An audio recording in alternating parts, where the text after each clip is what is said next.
नमस्कार, स्वागत है आपका। आप देख रहे हैं गुड लक टुडे। आपके साथ मैं हूं अदिति और हमेशा की तरह पंडित शैलेंद्र पांडे जी भी हमारे साथ स्टूडियो में मौजूद हैं। पंडित जी, आपका भी बहुत बहुत स्वागत है। नमस्कार। तो आज गुड लक टुडे में बात करेंगे कुंडली के छोटे छोटे दोषों की जो बिगाड़ देते हैं आपके बड़े बड़े काम। कौन से होते हैं वो दोष और कैसे समझें कि आपकी कुंडली में कौन सा दोष है, और सबसे ज्यादा जरूरी ये है कि उस दोष का निवारण क्या है। सबसे पहले बात करेंगे गुड लक मंत्र की, इसके बाद इसके बारे में बात होगी।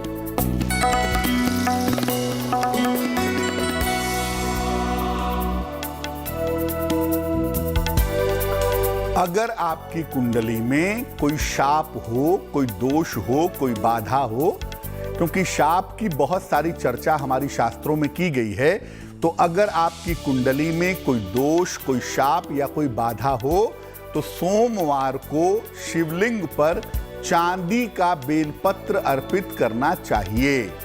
आप चांदी का बेलपत्र बनवा सकते हैं और एक ही बेलपत्र को जल से धो करके बार बार भी अर्पित कर सकते हैं। तो सोमवार के सोमवार अगर आप शिवलिंग पर चांदी का बेलपत्र अर्पित करें तो इससे आपकी कुंडली में, आपके जीवन में अगर कोई शाप है, कोई दोष है, कोई बाधा है तो वो बाधा दूर हो जाएगी।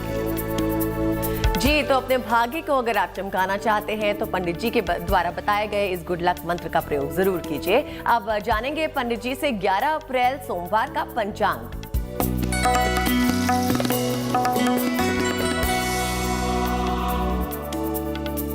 दिनांक 11 अप्रैल 2022, दिन सोमवार, तिथि है चैत्र शुक्ल पक्ष की दशमी तिथि, नक्षत्र है पुष्य नक्षत्र, प्रातः 6:51 तक। चंद्रमा कर्क राशि में संचरण कर रहे हैं। राहु काल का समय सुबह के 7:30 से लगभग 9 बजे तक। पूर्व दिशा की तरफ यात्रा करने की मनाही है, लेकिन अगर यात्रा करना जरूरी है, मजबूरी है, तो दर्पण में चेहरा देखकर, जरा सी मिश्री खाकर अगर आप यात्रा करेंगे तो मुश्किल से बचे रहेंगे। गुड लक मंत्र और पंचांग हमने जान लिया। अब पंडित जी से जानते हैं कि पहला दोष कौन सा है और उससे बचने का उपाय क्या है। पहला जो दोष है, जो बहुत छोटा सा है लेकिन जिसका प्रभाव बहुत ज्यादा गहरा है, बहुत ज्यादा बड़ा है। पहला दोष है केमद्रुम दोष। कैसे बनता है? केमद्रुम दोष या केमद्रुम योग चंद्रमा से बनने वाला सबसे ज्यादा अशुभ योग है, सबसे ज्यादा बुरा दोष है। जब चंद्रमा के दोनों तरफ कोई ग्रह बैठा हुआ ना हो, यानी चंद्रमा जिस खाने में बैठा है उसके पहले भी कोई ग्रह ना हो, उसके बाद में भी कोई ग्रह ना हो, तो ऐसा चंद्रमा आइसोलेटेड होता है, ऐसा चंद्रमा अकेला चंद्रमा होता है। और इस चंद्रमा से केमद्रुम योग या केमद्रुम दोष बन जाता है। अगर ये कुंडली में बनता है तो ये मेंटली प्रॉब्लम्स देता है, मानसिक समस्या देता है, मानसिक बीमारियां देता है, डिप्रेशन देता है, और कभी कभी ये दोष, ये योग दरिद्रता भी पैदा करता है। अगर आपकी कुंडली में केमद्रुम दोष है तो निश्चित रूप से मेंटली आपको परेशान करेगा। बाकी मामलों में दिक्कत दे या ना दे, आपको मानसिक रूप से दिक्कतें जरूर देगा। अब इससे बचने के उपाय क्या हैं? क्या उपाय करें अगर केमद्रुम दोष है कुंडली में? रोज सवेरे अपनी माता के चरण स्पर्श करें। उसका कारण यह है कि चंद्रमा का मतलब आपकी मां है। तो अगर मां आपको आशीर्वाद दें, मां आपके लिए प्रार्थना करें, मां आपको दुआएं दें, तो चंद्रमा संबंधी समस्या दूर हो जाती है। तो रोज सवेरे माता के चरण स्पर्श करें। अगर साथ में नहीं रहते हैं तो माता को याद करें सुबह उठ के और मानसिक रूप से उन्हें प्रणाम करें। सोमवार को दूध, चावल या चीनी का दान करें। अपने शरीर पर चांदी जरूर पहने, चाहे चांदी की चेन हो, चाहे चांदी का छल्ला हो, चांदी का कड़ा हो, ये आपको जरूर पहनना चाहिए। और चंद्रमा का एक तांत्रिक मंत्र है, ओम श्रांग श्रीं श्रौं सह चंद्रमसे नमः। ओम श्रांग श्रीं श्रौं सह चंद्रमसे नमः। इस मंत्र का रोज शाम को सूर्यास्त के बाद 108 बार अगर आप जप करें तो चंद्र संबंधी बाधाओं में सुधार होता है। इसलिए अगर कुंडली में केमद्रुम दोष है आपके और ये मंत्र आप जपते हैं, माता का आशीर्वाद लेते हैं, तो केमद्रुम योग की वजह से समस्याएं आपको परेशान नहीं करेंगी। जी पंडित जी, केमद्रुम दोष के बारे में आपने बताया, लेकिन आपसे ये जानना चाहेंगे कि कोई लक्षण जिसे किसी को शक होता हो कि उसे केमद्रुम दोष है, क्योंकि कुंडली अगर नहीं दिखाई हो तो कैसे शक पड़ेगा? देखिए, चंद्रमा मनसो जायतः, चंद्रमा मन का अधिपति है। अगर आपको मानसिक रूप से बहुत मुश्किलें महसूस होती हैं, छोटी छोटी बातों पर आप परेशान होते हैं, तनाव पालते हैं, या बहुत जल्दी डिप्रेशन में चले जाते हैं, नींद आपकी डिस्टर्ब रहती है, छोटी छोटी बातों को लेकर आप चिंता करते हैं, टेंशन में रहते हैं, या कभी कभी डिप्रेशन की वजह से आपको डिप्रेशन की दवाइयां खानी पड़ रही हैं, तो इस बात की संभावना बहुत मजबूत हो जाती है कि आपकी कुंडली में चंद्रमा या तो खराब होगा और या आपकी कुंडली में केमद्रुम दोष हो सकता है। यानी अगर मानसिक रूप से आपके जीवन में पीड़ा ज्यादा है तो केमद्रुम दोष होने की संभावना भी ज्यादा है। जी, और अभी पंडित जी से जानते हैं सोमवार का मेष, वृषभ और मिथुन राशि का भाग्यफल।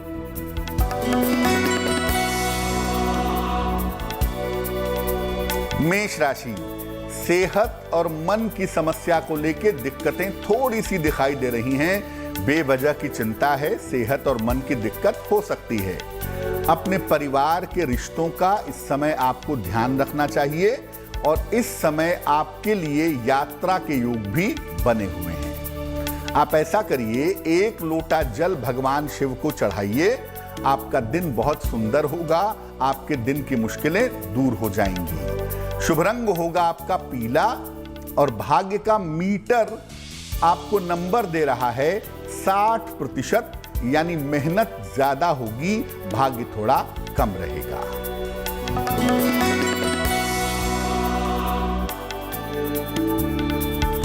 वृषभ राशि, आपके स्वास्थ्य में सुधार होता दिख रहा है।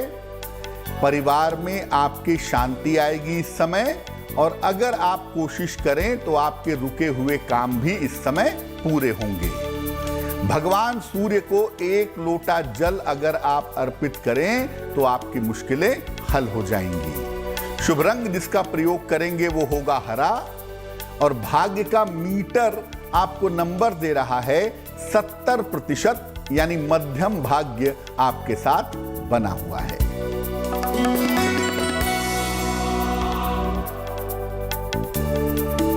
मिथुन राशि, जीवन परिवर्तन के दौर से गुजर रहा है। इस समय परिवर्तन के लिए तैयार रहें। आपके करियर में इस समय सुधार होगा और आपके तमाम रुके हुए काम भी इस समय पूरे होंगे। आप ऐसा करिए, किसी गरीब आदमी को, निर्धन को अगर आप धन का दान करें तो आपके लिए बहुत शुभ रहेगा। शुभ रंग जिसका प्रयोग करेंगे वो होगा सफेद, और भाग्य का मीटर आपको नंबर दे रहा है 80%, यानी बहुत अच्छा भाग्य आपके साथ बना हुआ है। पंडित जी ने हमें मेष, वृषभ और मिथुन राशि के भाग्यफल के बारे में बता दिया। अब बात करते हैं दूसरे दोष की, कि दूसरा दोष कौन सा है और क्या है उस दोष से बचने के उपाय। देखिए, दूसरा दोष है बंधन दोष। क्या होता है बंधन दोष? बंधन दोष जो है ये बहुत सारे ग्रहों से बनता है। हम ये नहीं कह सकते कि एक ही ग्रह से बंधन दोष बनता है, लेकिन बहुत सारे विभिन्न ग्रहों से बंधन दोष बनता है। मंगल और शनि इसमें विशेष खराब भूमिका निभाते हैं। कुंडली का जो 12वां भाव है, द्वादश भाव है, वो जेल का भाव है, वो हॉस्पिटल का भाव है, वो आपके कन्फाइनमेंट का, आपके बाधा का, आपके रोकने का भाव भी है। तो द्वादश भाव अगर खराब हो जाए या छठवां भाव अगर खराब हो जाए तो कुंडली में बंधन योग बन जाता है, यानी जेल जाने की संभावना बन जाती है। एक नाभस योग भी है। अगर कुंडली के सारे ग्रह केवल 5 खानों में बैठे हुए हों तो एक योग बनता है पाश योग, और पाश योग भी अगर कुंडली में बनता है तो उसे बंधन दोष कहते हैं। ऐसी स्थिति में जेल जाने की संभावना बन जाती है। 12वां भाव या 6वां भाव खराब हो, उसके स्वामी की दशा आ जाए और गोचर सपोर्ट कर दे तो व्यक्ति जेल चला जाता है। अब मान लिया आपकी कुंडली में बंधन दोष है, जेल जाने की संभावना बनी हुई है, क्या उपाय करना चाहिए? देखिए, बंधन योग में हनुमान जी की उपासना बहुत लाभकारी होती है। आपने पढ़ा होगा कि हनुमान जी ने जो सारे ग्रहों को रावण ने बंद करके रखा था, हनुमान जी ने सबको मुक्त करवा दिया था, सबको छोड़ दिया था। तो हनुमान जी बंधन से मुक्ति दिलाने में विशेष साबित होते हैं। इसलिए बंधन योग में हनुमान जी की उपासना विशेष लाभकारी होती है। अगर कुंडली में बंधन योग है तो एक तो हनुमान जी की खूब पूजा करिए, दूसरा मंगलवार का उपवास रखिए, और अगर कुंडली में बंधन योग हो, जेल जाने की संभावना बन गई हो या बन रही हो, तो एक मंत्र है, मंत्र देखिए स्क्रीन पर, मंत्र है ओम हंग हनुमते रुद्रात्मकाय हूम फट।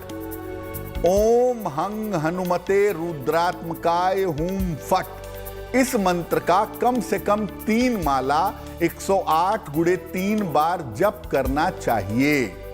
और अगर इस माला, इस मंत्र का जप नियमित रूप से किया जाए तो जेल जाने की जो संभावना है, बंधन योग की जो संभावना है, उससे आप बच सकते हैं। जी, पंडित जी ने हमें दूसरे दोष के बारे में भी बता दिया, इसके लक्षणों के बारे में भी बता दीजिए पंडित जी।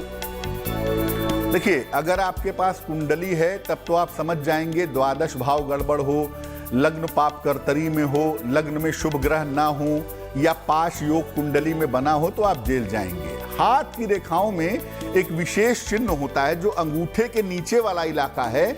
अगर यहाँ पर वर्ग बना हुआ हो, स्क्वायर बना हुआ हो, तो जेल जाने की संभावना मजबूती से बन जाती है।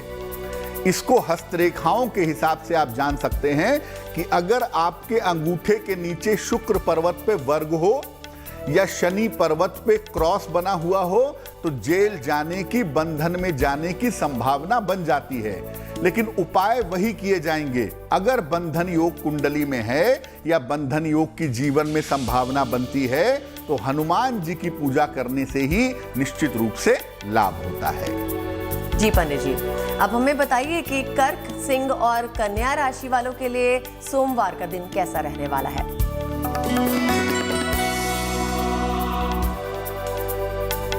कर्क राशि, धन की स्थिति में आपके निश्चित रूप से सुधार होगा। करियर में आपके परिवर्तन के योग बन रहे हैं। इस समय आपको बड़ी सफलताएं भी प्राप्त होंगी।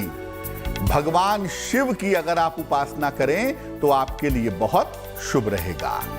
शुभ रंग जिसका प्रयोग करेंगे वो होगा गुलाबी, और भाग्य का मीटर आपको नंबर दे रहा है 90%, यानी सबसे ज्यादा भाग्य आपके साथ बना हुआ है।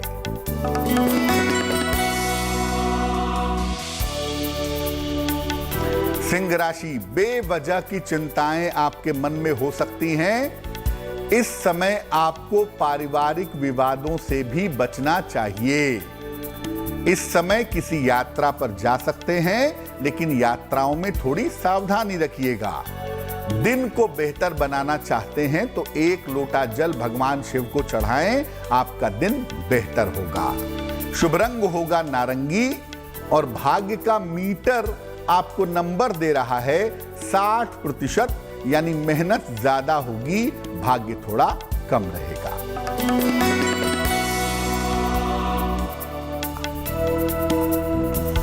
कन्या राशि, करियर में आपके लिए लाभ के योग बन रहे हैं।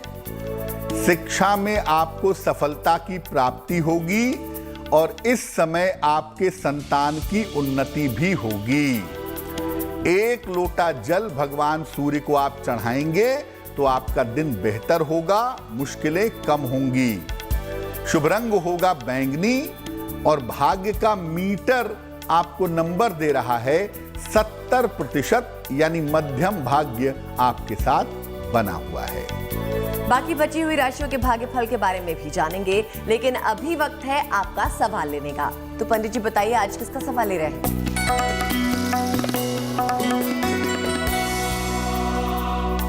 निकिता जी ने हमें प्रश्न लिखा है, मुंबई से लिखती हैं ये। जन्म की तारीख है 2 फरवरी 1992 1992। जन्म का समय है रात के 9 बजे और जन्म का स्थान है मुंबई। निकिता पूछ रही हैं कि स्वयं की इच्छा से विवाह करना चाहती हैं और उसमें बहुत अड़चनें आ रही हैं, तो स्वयं की इच्छा से इनका विवाह होगा या नहीं होगा और वैवाहिक जीवन कैसा रहेगा। निकिता, आपको बता दूं कि आपकी कुंडली में आपकी स्वयं की इच्छा से विवाह होने के योग काफी प्रबल हैं। आपका विवाह आपकी अपनी इच्छा से होगा, इसी साल होगा 2022 के अंत में। जहां तक देखो वैवाहिक जीवन की बात है, आपको क्रोध बहुत आता है और वाणी पर नियंत्रण नहीं है। अगर आप इसको ठीक रखें तो आपका वैवाहिक जीवन ठीक होगा, वरना बेवजह के वाद विवाद आपके स्वभाव की वजह से होते रहेंगे। अब आपका प्रेम विवाह हो जाए, उसमें अड़चन ना आए और विवाह के बाद वैवाहिक जीवन में दिक्कतें भी ना हो, इसके लिए आप एक पीला पुखराज बनवा के पहन लीजिए। लगभग 5-6 रत्ती का पीला पुखराज सोने या पीतल की अंगूठी में, दाहिने हाथ की तर्जनी उंगली में, बृहस्पतिवार को सवेरे। और दूसरा काम करिए, रोज सुबह 108 बार और रोज शाम को 108 बार नमः शिवाय का आप जप करिए, आपके लिए सब कुछ शुभ हो जाएगा। पंडित जी, अब आपने सवाल ले लिया, अब बात करें अगले दोष की। तो बताइए कि तीसरा दोष कौन सा होता है? तीसरा दोष है अदिति, ग्रहण दोष। ग्रहण का मतलब जैसा हम जानते हैं सूर्य ग्रहण, चंद्र ग्रहण, तो ज्योतिष में भी ये उसी नाम से जाना जाता है।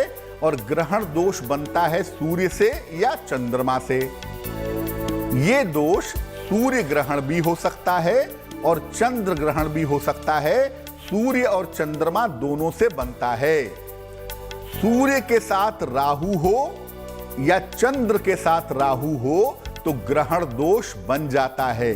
हालांकि ये परफेक्ट तब बनेगा जब सूर्य चंद्रमा साथ में हो और राहु केतु आ जाएं, या सूर्य चंद्रमा समसप्तक हो और राहु केतु आ जाएं, तो ये परफेक्ट बन जाता है। लेकिन सामान्यतः सूर्य के साथ राहु हो तो भी ग्रहण दोष है और चंद्रमा के साथ राहु हो तो भी ग्रहण दोष है। अगर कुंडली में आपके ग्रहण दोष है तो जीवन में सब कुछ रुक जाता है। जैसे जीवन पर एक छाया पड़ जाती है, एक ग्रहण पड़ जाता है कि रोशनी होती तो है लेकिन जिंदगी तक पहुंचती नहीं है।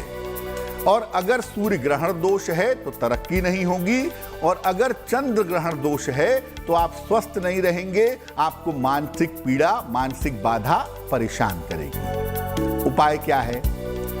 सूर्य ग्रहण दोष को कैसे दूर करें, कैसे बचें इससे?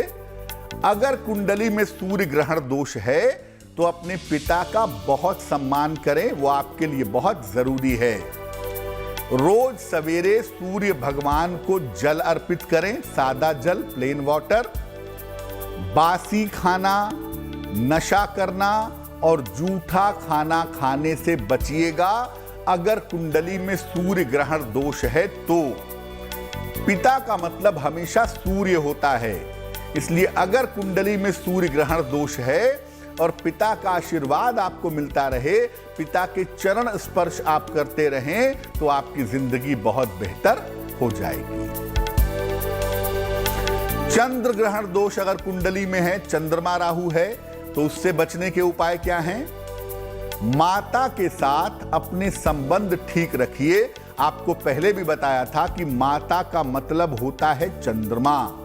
तो अगर आप अपनी माता के चरण स्पर्श करते हैं, माता से आशीर्वाद लेते हैं, तो निश्चित रूप से चंद्र ग्रहण दोष का प्रभाव कम होगा।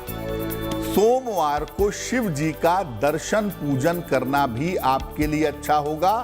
हर सोमवार को भगवान शिव का दर्शन करें, पूजन करें, शुभ रहेगा आपके लिए। उनके मंदिर में जाकर के जल अर्पित करके प्रार्थना करें, दूध का सेवन करें। सफेद चीजों को खाना या सफेद चीजों का सेवन करना आपके लिए बेहतर होगा और जितना संभव हो मसालेदार चीजों से और फास्ट फूड से आपको बचना चाहिए। अगर कुंडली में चंद्र ग्रहण दोष है और ज्यादा मसाले वाला खाना खाएंगे, ज्यादा फास्ट फूड खाएंगे तो आपको दिक्कतें हो सकती हैं। ये तो हुए 3 दोष और उनके उपाय। अब आगे बढ़ते हैं और जानते हैं तुला, वृश्चिक और धनु राशि वालों के लिए सोमवार का दिन कैसा रहने वाला है।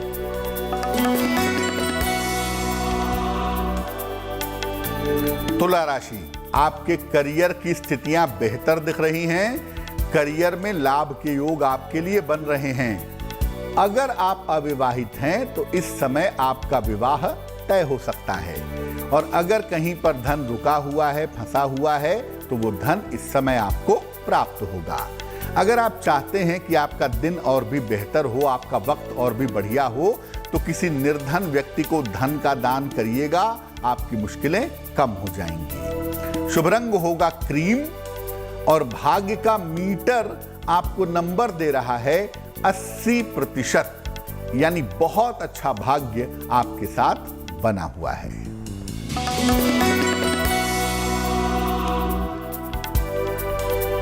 वृश्चिक राशि, करियर में इस समय परिवर्तन की संभावना दिख रही है। आपके रुके हुए काम इस समय पूरे होंगे। परिवार में कोई शुभ या मंगल कार्य इस समय हो सकता है। भगवान शिव की अगर आप उपासना करें तो आपके लिए बहुत शुभ रहेगा। शुभ रंग होगा लाल और भाग्य का मीटर आपको नंबर दे रहा है 75%, यानी उत्तम भाग्य आपके साथ बना हुआ है।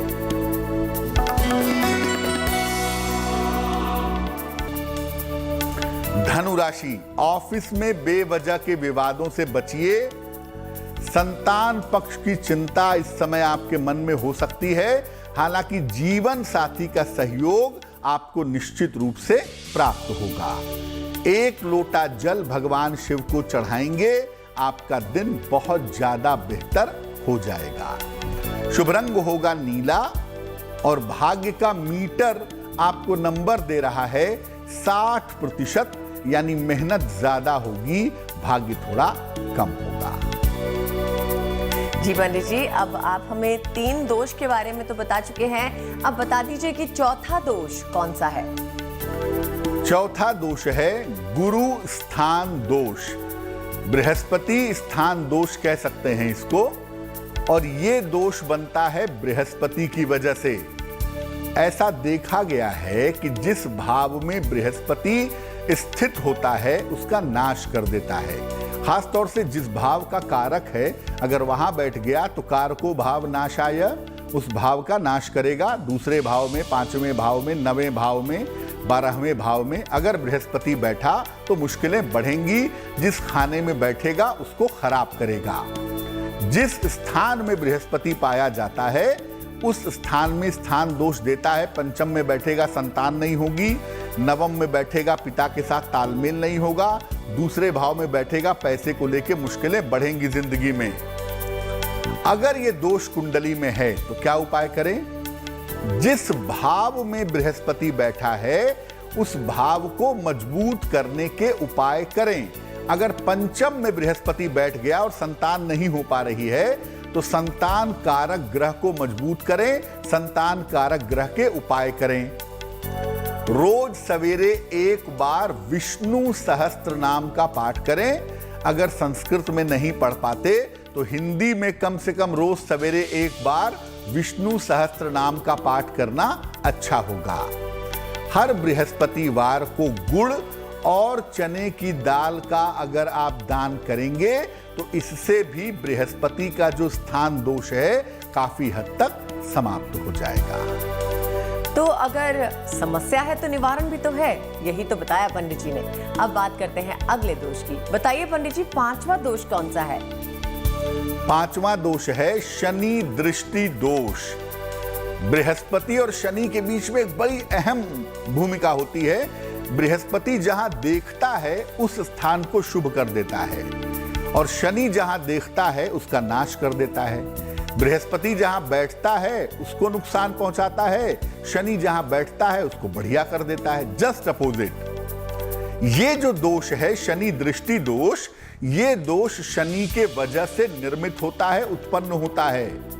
शनि की दृष्टि जिस भाव पर पड़ती है या जिस ग्रह पर पड़ती है उसका नाश हो जाता है। जिस ग्रह को शनि देख लेता है उस ग्रह का शुभ प्रभाव समाप्त हो जाता है, उस ग्रह की पॉजिटिविटी समाप्त हो जाती है और वो ग्रह जीवन में समस्याएं देने लगता है।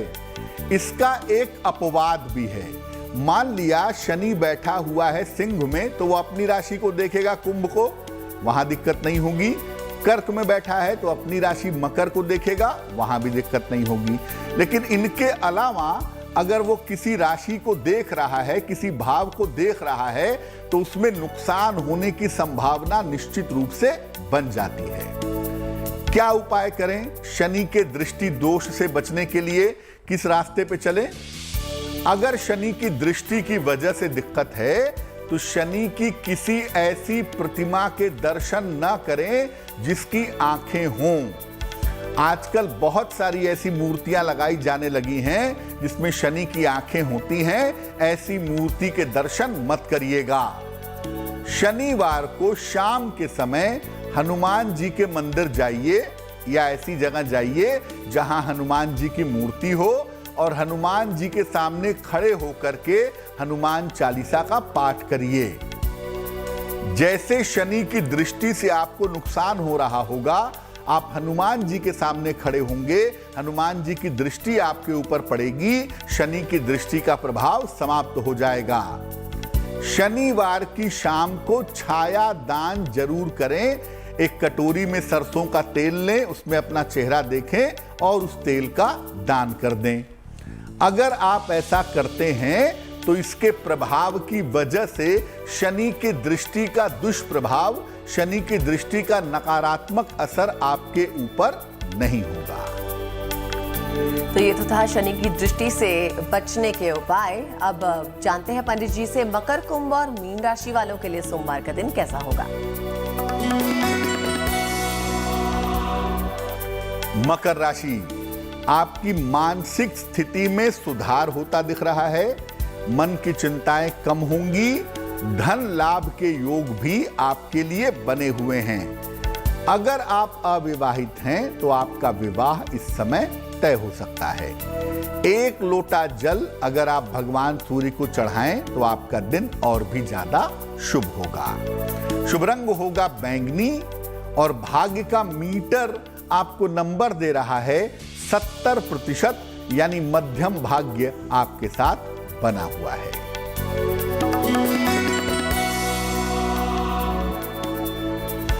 कुंभ राशि, तनाव आपका कम होगा। धन लाभ की स्थिति आपके लिए बनी रहेगी। काम आपका अधिक होगा, काम की अधिकता रहेगी।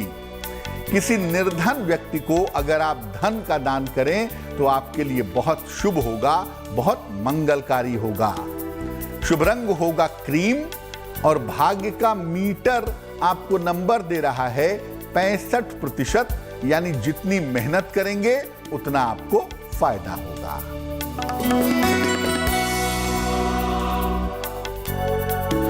मीन राशि, रुका हुआ काम इस समय कोशिश करने पे बनेगा आपको मान सम्मान मिलेगा और इस समय गाड़ी खरीद सकते हैं या गाड़ी में घूम सकते हैं। वाहन का सुख मिलता हुआ दिखाई दे रहा है। 1 लोटा जल अगर आप भगवान सूर्य को चढ़ाएं तो आपके लिए बहुत शुभ होगा, दिन और भी अच्छा होगा। शुभ रंग होगा पीला और भाग्य का मीटर आपको नंबर दे रहा है 75%, यानी मध्यम भाग्य आपके साथ बना हुआ है। ये तो हुई राशिफल की बात। अब पंडित जी आज का एक और सवाल लेंगे। पंडित जी बताइए कौन है जिन्होंने सवाल भेजा है? जी,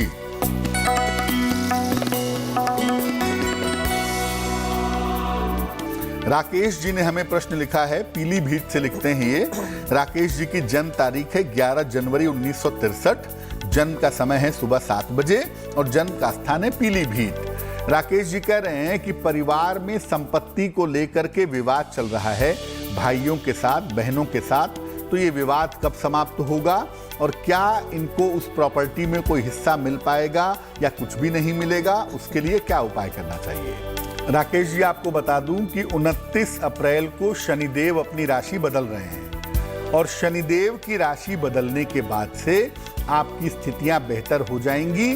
संभावना ज्यादातर ये है कि मई जून में आपसी सुलह समझौते से जो पारिवारिक संपत्ति का मामला है वो हल हो जाएगा। उसमें संपत्ति बिकेगी और सबको अपने अपने हिस्से मिलेंगे, आपको भी पैसे मिल जाएंगे और बहुत आसानी से हल होगा। लेकिन 29 अप्रैल तक शांति रखिए, विवादों से बचिए, उसके बाद मामला आपका सॉल्व हो जाएगा।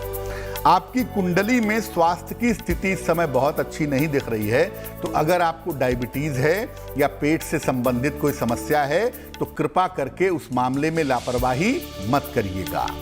बेहतर स्वास्थ्य के लिए, आने वाले बेहतर जीवन के लिए एक पन्ना बनवा करके पहन लें। लगभग 6 से 8 रत्ती का पन्ना चांदी की अंगूठी में, दाहिने हाथ की सबसे छोटी उंगली में। बुधवार की शाम को पन्ना पहनने से आपको लाभ होगा। दूसरा काम आप करें, रोज सुबह और रोज शाम एक एक बार संकट मोचन हनुमान अष्टक का पाठ करें तो आपकी मुश्किलें हल हो जाएंगी। और पंडित जी अब हमें उनके लिए भी बता दीजिए जिनका जन्मदिन 11 अप्रैल को है, उनका आने वाला समय कैसा होगा?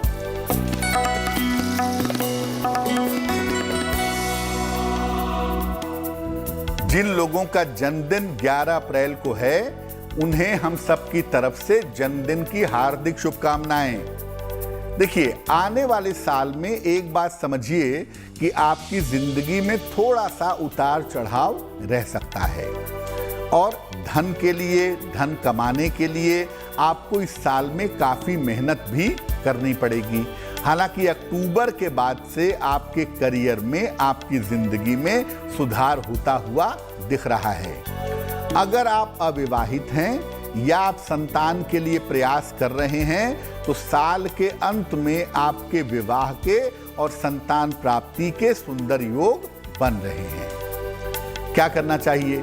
पूरे साल भर भगवान शिव के मंत्र का अगर आप जप करें, नमः शिवाय, इस मंत्र का रोज सुबह 108 बार और रोज शाम को 108 बार अगर आप जप करें तो आपके लिए बहुत शुभ रहेगा। अब जान लेते हैं आज की जिज्ञासा क्या है। पंडित जी बताइए कि सूर्य को जल अर्पित करते समय पैरों पे अगर छींटे पड़े तो क्या अशुभ होता है? देखिए अदिति, बहुत सारे लोग ऐसा मानते हैं कि अगर आप सूर्य को जल चढ़ा रहे हैं लोटे से और उसके छींटे, पहले जमीन पर पानी गिरता है, उसके छींटे पैरों पर पड़ते हैं तो बड़ा अशुभ होता है, ऐसा लोग कहते हैं। सच क्या है? सूर्य को जल अर्पित करते समय पैरों पर छींटे पड़ सकते हैं क्योंकि आप हवा में खड़े होकर जल नहीं देंगे। जल तो आप जमीन पर ही खड़े होकर देंगे, तो पैरों पर छींटे तो पड़ ही सकते हैं। इससे कोई अशुभता पैदा नहीं होती है। सूर्य के जल का फायदा आपके सर से लेकर के आपके नाभि तक ही होता है। उसके बाद वो जल कहाँ जाता है उससे कोई लेना देना नहीं है, कुछ फर्क नहीं पड़ता। लेकिन अगर आप चाहते हैं कि जल का इस्तेमाल भी हो जाए और छींटे भी ना पड़े, आप चाहते हैं ऐसा, तो सामने एक बाल्टी रख लीजिए और इस तरह से जल चढ़ाइए कि जल बाल्टी में इकट्ठा हो जाए, गिर जाए, और बाद में उस जल को आप पौधे में डाल दीजिए। ऐसा करने से जल का इस्तेमाल भी होगा, पैरों पर छींटे नहीं पड़ेंगे और इससे ज्यादा शुभता आपको प्राप्त होगी। लेकिन ये बात अपने दिमाग से निकाल दीजिए कि अगर सूर्य को जल चढ़ाते समय पैरों पर छींटे पड़ते हैं तो ये अशुभ होता है। ऐसा कुछ अशुभ नहीं होता है। तो छींटे पड़ते हैं तो पड़ने दीजिए। अब आगे बढ़ते हैं और जानते हैं पंडित जी से 11 अप्रैल 2022 सोमवार का शुभ पहर। दिनांक 11 अप्रैल 2022 दिन सोमवार। शुभ पहर का समय क्या होगा? शुभ पहर का समय है 11 अप्रैल सोमवार को रात में 10:30 से लगभग 12 बजे तक। इस समय में भगवान शिव के मंत्र का जप करेंगे, नमः शिवाय, कम से कम एक माला 108 बार। आपकी स्वास्थ्य संबंधी जो समस्या है, आपकी सेहत संबंधी जो समस्या है, उसमें सुधार होगा। लेकिन ये उपाय करेंगे शुभ पहर में ही, और वो समय फिर से आप नोट कर लें, वो समय है 11 अप्रैल सोमवार को रात में 10:30 से 12 बजे के बीच में। पंडित जी ने हमें शुभ पहर के बारे में बता दिया, लेकिन पंडित जी मेरी जिज्ञासा ये है कि जो 5 दोष के बारे में हमने बात की, आपने बताया कि छोटे छोटे दोष जो हैं किसी के जीवन में बड़ी विपदा पैदा कर सकते हैं। ऐसा क्यों होता है कि कुंडली अच्छी हो फिर भी उसमें दोष बैठे होते हैं? देखिए अदिति, किसी की भी कुंडली हम देखें, उसमें अच्छे योग भी होते हैं और बुरे योग भी होते हैं। जीवन में सब कुछ अच्छा हो जाए ऐसा संभव नहीं है, और जीवन में सब कुछ बुरा हो जाए ऐसा भी संभव नहीं है।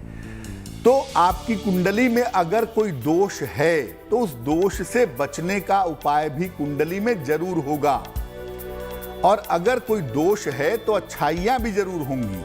हम ये सिर्फ बताते हैं कि अगर कोई दोष है और उसकी वजह से आपको परेशानी है, तो आप उस दोष के प्रभाव को कम कैसे कर सकते हैं, जीवन को बेहतर कैसे बना सकते हैं। कुंडली में कोई अशुभ योग है, कोई दोष है, उसको लेके डरना नहीं चाहिए।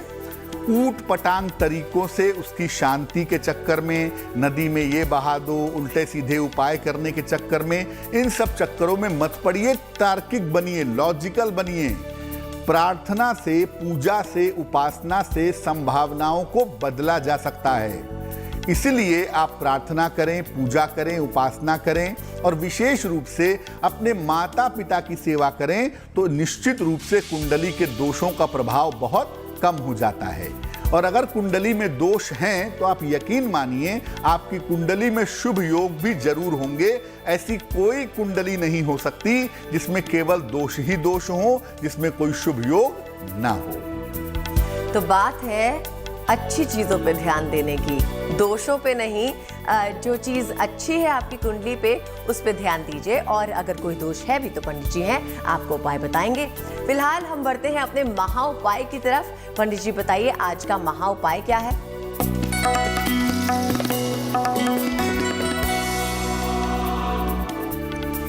अगर आपके काम को आपके ऑफिस में सराहना नहीं मिलती, आप ऑफिस में बड़ी मेहनत करते हैं, बहुत अच्छा काम करते हैं, लोग कहते हैं कि बहुत अच्छा काम करते हैं, लेकिन बॉस आपको अप्रिशिएट नहीं करते, आपके साथ के लोग आपको अप्रिशिएट नहीं करते, बाहर वाले तो कहते हैं बहुत अच्छा काम करते हो, लेकिन अंदर के लोग, आपके ऑफिस के लोग आपको अप्रिशिएट नहीं करते, आपकी सराहना नहीं होती, और काम का क्रेडिट भी आपको नहीं मिलता। क्या करना चाहिए? अपने काम करने के स्थान पे, जहां भी आप टेबल पे बैठ के काम करते हैं, या तो सामने अगर दीवार है तो वहां उगते हुए सूर्य का चित्र लगा लें, और अगर टेबल पे ग्लास है तो ग्लास के नीचे एक उगते हुए सूर्य का चित्र आप जरूर लगा लीजिए। काम शुरू करने के पहले 3 बार गायत्री मंत्र पढ़िए। सुबह आप 10 बजे ऑफिस पहुंचने के बाद कुर्सी पे बैठे, और जैसे ही आपने अपना कंप्यूटर ऑन करना हुआ या लिखना शुरू करना है आपको, उसके पहले आप 3 बार गायत्री मंत्र पढ़ लीजिए। और एक स्वस्तिक बना लीजिए, लाल रंग का स्वस्तिक सफेद कागज पर, चाहे बाजार से रेडीमेड खरीद लीजिए, और इसको अपनी मेज की दराज में डाल करके रखिए, ताकि जब भी आप दराज खोलें आपको इस स्वस्तिक का दर्शन होता रहे। अगर आप ऐसा नियमित रूप से करेंगे तो ऑफिस में आपकी पद प्रतिष्ठा में, आपके मान सम्मान में वृद्धि होगी, और लोग आपको अप्रिशिएट करेंगे, लोग आपको क्रेडिट देंगे, आपकी बात करेंगे, और आपको उसका लाभ होगा। तो पंडित जी से महा उपाय हमने जान लिया। इसी के साथ पंडित जी आपका बहुत बहुत शुक्रिया हमारे साथ जुड़ने के लिए। धन्यवाद। और मुझे यानी अदिति को भी दीजिए इजाजत, लेकिन देश और दुनिया की बाकी खबरों के लिए आप देखते रहिए GNT यानी गुड न्यूज टुडे।